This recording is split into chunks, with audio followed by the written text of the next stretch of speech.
नमस्कार। हस्त रेखा ज्ञान में आज का विषय है विवाह रेखा। इसे प्रणय रेखा भी कहते हैं, शील रेखा भी कहते हैं, लेकिन आमतौर पर इसे विवाह रेखा के बारे में ही जाना जाता है। ये हथेली के पीछे से शुरू होकर आपकी छोटी अंगुली के साथ साथ बुध पर्वत की तरफ बढ़ती हुई दिखाई देती है। कनिष्ठा के नीचे बुध पर्वत की तरफ बढ़ती हुई दिखाई दे जाती है। ये केवल विवाह की रेखा हो ऐसा जरूरी नहीं है, ये हम अभी स्टडी करेंगे, अभी अध्ययन करेंगे इसका। लेकिन आमतौर पर इसे विवाह रेखा ही माना जाएगा सामान्य व्यक्ति में। यहां से लेकर यहां तक यदि हम ये माने कि 45 से 50 साल तक व्यक्ति शादी करता है, तो ये 45 से 50 तक का एक क्षेत्र है। और जितना ये हृदय रेखा की तरफ ये रेखा होगी उतनी ही शादी जल्दी होगी। मान लीजिए ये बिल्कुल मध्य में है तो 25-26 साल, अगर ये हृदय रेखा के पास है तो और जल्दी, और अगर परे है तो थोड़ी लेट हो जाएगी, उसमें ज़्यादा टाइम लगेगा। अब कई बार ऐसा होता है कि ये रेखा यहाँ पे 2 रेखाएं या कई रेखाएं नज़र आती हैं। इसी जगह कई रेखाएं नज़र आएंगी आपको। ये छोटी छोटी भी हो सकती हैं, बड़ी भी हो सकती है, कोई छोटी हो सकती है, कोई बड़ी हो सकती है। अब उसका क्या प्रभाव है ये जानना अति आवश्यक है,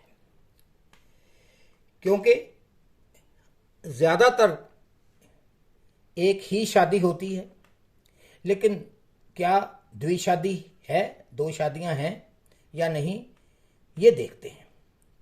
कई बार यहां पर छोटी छोटी रेखाएं आपको नजर आ जाएंगी, बिल्कुल छोटी छोटी। ये आपकी विवाह रेखा है जो आगे की ओर चल रही है। ये छोटी छोटी और कई रेखाएं आपको नजर आ जाएंगी।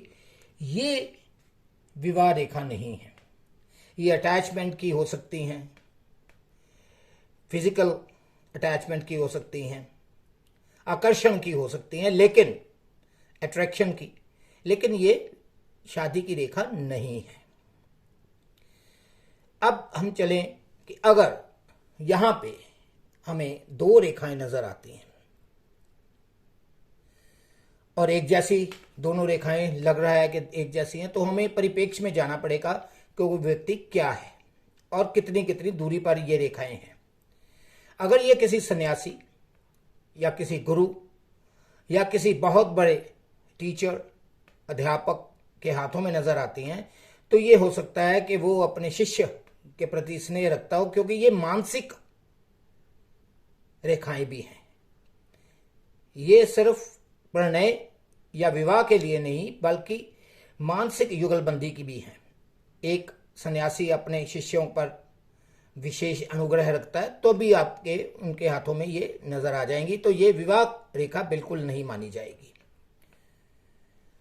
यदि यहां पे एक रेखा आपको नजर आ रही है और वो रेखा नीचे की तरफ झुकी हुई है, यहां पे हम उन रेखाओं की बात कर रहे हैं जहां विवाह जो है वो ठीक से नहीं चल रहा। ये विवाह में प्रॉब्लम्स इंडिकेट करती है, समस्याएं इंडिकेट करती है। और अगर ये यहां से बढ़ती हुई हृदय रेखा तक चली जाएं, ये विवाह रेखा है, एक ही है यहां पे, दूसरी विवाह रेखा कोई नहीं है, लेकिन ये विवाह रेखा नीचे जाके हृदय रेखा को टच कर रही है, तो ये संबंध विच्छेद भी हो सकते हैं। ऐसे ही विवाह रेखा अगर 2 भागों में बाद में बढ़ जाती है जाकर, तो उसे भी अच्छा नहीं माना जाता।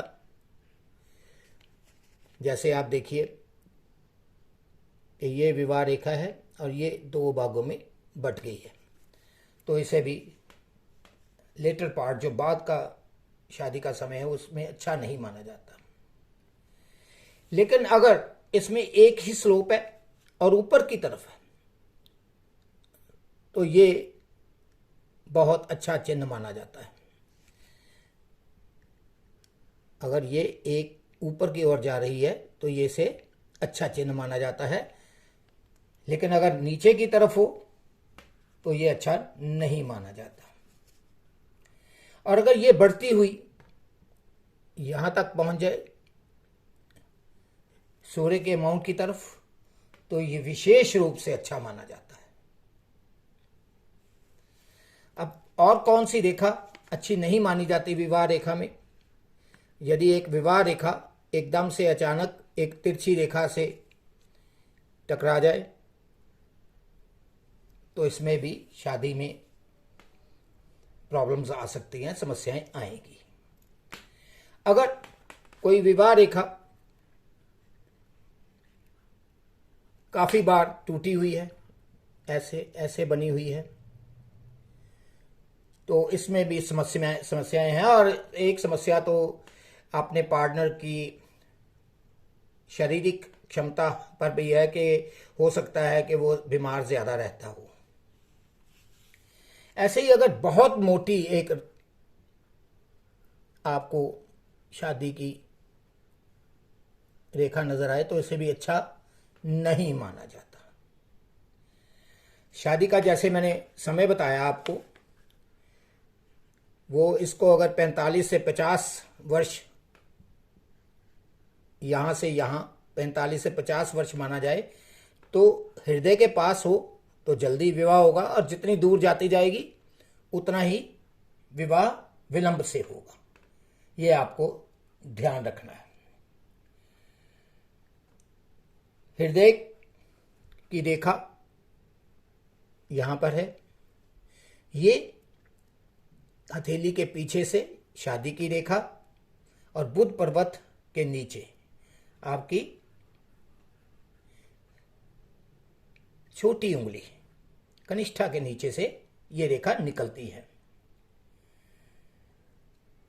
आपको मैंने ये भी बताया कि अगर दो रेखाएं हों, जैसे एक रेखा यहां पे है और कई लोगों के हाथ में मैंने देखा है कि दो रेखाएं, दूसरी रेखा यहां पे होती है या बिल्कुल यहां पे यहां से है, तो ये सिर्फ 10-12 वर्ष की आयु बनती है, तो शादी का कोई अर्थ ही नहीं रह जाता यहाँ पे। और यहाँ पे 25, 26, 27, 28 साल की एज बनती है, यहाँ शादी हुई है जो चल रही है, और ये बिल्कुल जाके 47, 48, 50 के करीब, तो यहाँ भी ये सहयोग नहीं बनता। तो आप यहाँ पे दो शादियों को ना प्रेडिक्ट करें, क्योंकि ये शादी फिजिकली पॉसिबल नहीं है 5 साल, 6 साल, 8 साल की एज में। और अगर द्विशादी आपने देखनी है, कोई संयोग आपको नजर आता है, तो उसमें आपको क्या देखना है? आपको देखना है कि क्या ये शादी की रेखा बीच में से टूटी हुई है या नीचे झुकी हुई है, और उसके बाद फिर एक रेखा सीधी आपको नजर आती है, तो यहां संभावना बनती है कि शादी टूट सकती है। अगर नीचे हृदय रेखा के साथ जुड़ रही है या बीच में से टूटी हुई है, तो ये दो शादियों की संभावना बनती है। और अगर इस रेखा पर एक त्रिकोण बना है तो ये विशेष तौर पर शुभ है, विशेष तौर पर शुभ माना जाता है। लेकिन अगर ये लकीरें नीचे ऐसे चली गई हैं तो ये त्रिभुज नहीं माना जाएगा। त्रिभुज बिल्कुल ऊपर बना होना चाहिए और वहीं पे वो रेखाएं समाप्त भी हो जानी चाहिए। तो आज के विषय में आज इतना ही।